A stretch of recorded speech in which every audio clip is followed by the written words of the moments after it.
Assalamualaikum warahmatullahi wabarakatuh. Alhamdulillah. Allahumma salli ala nabiyil hashimi Muhammadin wa ala alihi wa sallim taslima. Kawan-kawan sekalian, kita yang sedang berpuasa ini ibarat orang yang hanyut di sebuah sungai. Ada tidak di antara kawan-kawan yang pernah punya pengalaman hanyut? Hanyut di sungai, bisa juga hanyut di laut. Itu sangat tergantung kepada Anda bisa berenang apa tidak. Maka nasib akan sangat ditentukan oleh bantuan dari orang lain, seperti tim SAR. Tapi kalau bisa berenang, ada upaya-upaya yang bisa kita lakukan. Juga berkaitan dengan sungainya seberapa besar. Kalau sungainya seperti di Sumatera dan di Kalimantan, maka kebutuhan bisa berenang itu mutlak. Tanpa bisa berenang, sulit rasanya untuk selamat. Ada faktor ketiga, arusnya seberapa. Di sungai-sungai yang agak dekat ke gunung atau pegunungan, arusnya itu deras. Tapi sungai-sungai yang semakin mendekat ke laut, arusnya lebih tenang.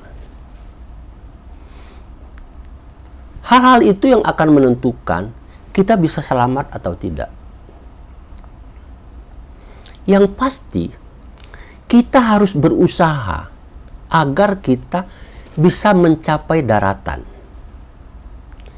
Harus berusaha menyelamatkan diri. Kalau tidak, ya habis kita. The end. Apalagi kalau tidak bisa berenang. Juga tidak ada yang membantu. The end itu. Oleh karenanya dibutuhkan satu, ilmu pengetahuan, keterampilan, dan tenaga untuk berusaha, bergerak.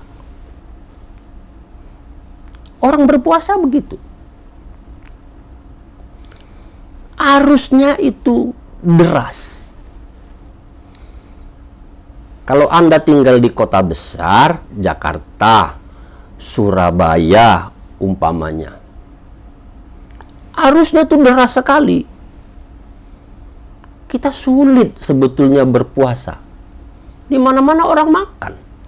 Di mana-mana tersedia warung dan di mana-mana ada restoran. Dan kalau ada warung yang tutup, ada yang protes. Tidak toleran katanya begitu. Tidak menghormati orang yang tidak berpuasa. Kebalik. Seharusnya menghormati orang yang berpuasa. Tetapi kalau ada restoran, warung yang biasanya pengunjungnya banyak atau makanannya bagus dan enak, tutup. Wah, itu tidak toleran kepada yang tidak berpuasa. Tidak menghormati orang yang tidak berpuasa. Seharusnya terbalik, ya. Berpuasa di kota-kota besar itu godaannya kenceng. Apalagi kalau Anda merasakan berpuasa di luar negeri. Di luar negeri itu saya maksudkan umpamanya di sini di Singapura, berpuasa di Hong Kong, berpuasa di Eropa, berpuasa di Amerika itu sulit. Ya kenapa? Karena lingkungan kita itu tidak dalam kondisi yang mendukung kita berpuasa. Itu ibarat hanyut di sungai yang deras arusnya. Bahkan seperti kita hanyut di lautan. Ujungnya di mana, kita harus mau kemana gitu kan ya. Berenang bagaimana, serba sulit. Bandingkan kalau kita berpuasa, mohon maaf kawan-kawan yang ada di kampung-kampung, di desa-desa, lagi-lagi di Kalimantan atau di Sumatera, apalagi di Papua barangkali gitu kan ya. Berpuasa di tempat yang sunyi barangkali lebih nyaman. Ya. Anda hanyut, tetapi sungainya tenang, juga tidak lebar. Airnya juga tidak terlalu dalam. Banyak orang juga, banyak kampung di kiri kanannya. Pertolongan dapat dengan mudah datang. Berpuasa ketika kita berada di tempat yang relatif jauh dari keramaian kehidupan manusia, agak ringan. Kawan-kawan, poinnya adalah betapapun kita harus menyelamatkan diri untuk sampai ke daratan.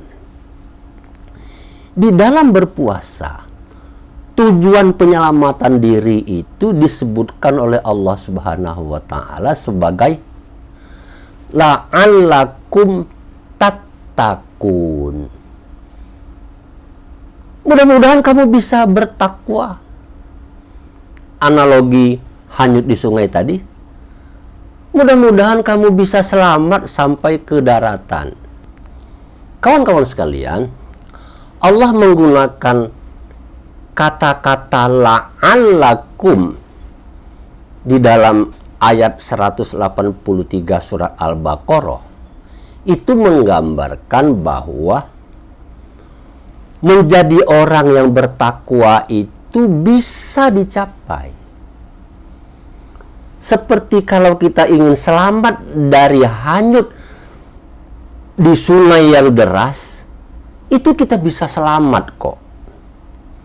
Mengapa? Karena Allah sudah memberikan instrumen pada diri kita ini untuk hidup dengan selamat. Berpuasa dengan sukses itu instrumennya banyak. Allah sudah menyediakan itu. Ilmu, gitu kan ya. Kita nggak akan mati gara-gara berpuasa. Kalau sakit, boleh tidak berpuasa. Orang yang tidak berpuasa karena sakit bukan berarti dia lalu tidak bisa mencapai derajat la'allakum tattaqun. Tetap saja bisa, tetapi dia boleh tidak berpuasa. Allah menciptakan instrumennya lengkap. Sama seperti kalau kita hanyut di sungai. Bisa kok. Jangankan hanyut di sungai, hanyut di tengah lautan pun manusia masih bisa selamat. Apabila, lagi-lagi, ada usaha, punya pengetahuan, punya ilmu, dan punya keterampilan. Terakhir, jangan lupa, ada pertolongan pihak lain. Jadi, sesulit apapun sebetulnya berpuasa, itu sangat mungkin kita sukses. Maka Allah menyebutkannya la'allakum. Loh kok Tuhan kan maha kuasa, langsung saja dibantu manusia itu sehingga dia menjadi takwa semua kita yang berpuasa. Enggak gitu. Tuhan menginginkan ada usaha dari kita. Nilai kita itu tergantung usaha kita. Kalau kita ingin berhasil, kalau kita ingin sukses, ya berusaha. Berusaha itu tidak cukup dengan gerakan saja, tetapi harus ada ilmu, ada pengetahuan, menguasai teknologi, dan jangan lupa bantuan pihak-pihak lain. Yang ingin saya garis bawahi pada kesempatan hari ini adalah betapapun situasi yang kita hadapi di dalam berpuasa, jangan lupa jangan sampai kita terbawa arus.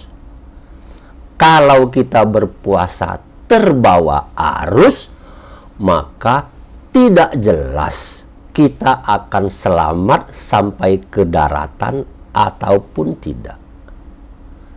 Arusnya bagaimana? Arusnya macam-macam lah. Saya tidak usah ceritakan. Sore-sore ngabuburit jalan-jalan ke sana kemari, itu arus. Gitu. Arus, kalau nggak berbuka dengan gorengan, itu nggak enak rasanya. Itu arus. Ya. Sahurnya harus makan ini, makan itu, vitamin ini, vitamin itu. Kalau tidak didukung dengan sahur seperti itu, nanti lemes. Itu arus. Berpuasa tidak perlu terbawa arus. Berpuasa jangan ikut arus. Kita harus punya tujuan, fokus, ingin menjadi orang yang bertakwa, dan oleh karena itu kita harus berusaha dengan ibadah, menjalankan amal-amal ibadah hari-hari kita selama bulan suci Ramadan. Ibadah itu juga harus dengan pengetahuan, jangan ikut-ikutan saja. Kemudian yang ketiga, jangan lupa juga, nggak ada salahnya kita minta bantuan lingkungan kiri kanan kita. Boleh nggak ya kalau kita mau berwudu di dalam bulan suci Ramadan tapi kumur-kumur? Nah, itu termasuk di antara meminta bantuan kepada lingkungan kita. Sekali lagi, jangan berpuasa terbawa arus. Jangan berpuasa hanya ikut arus.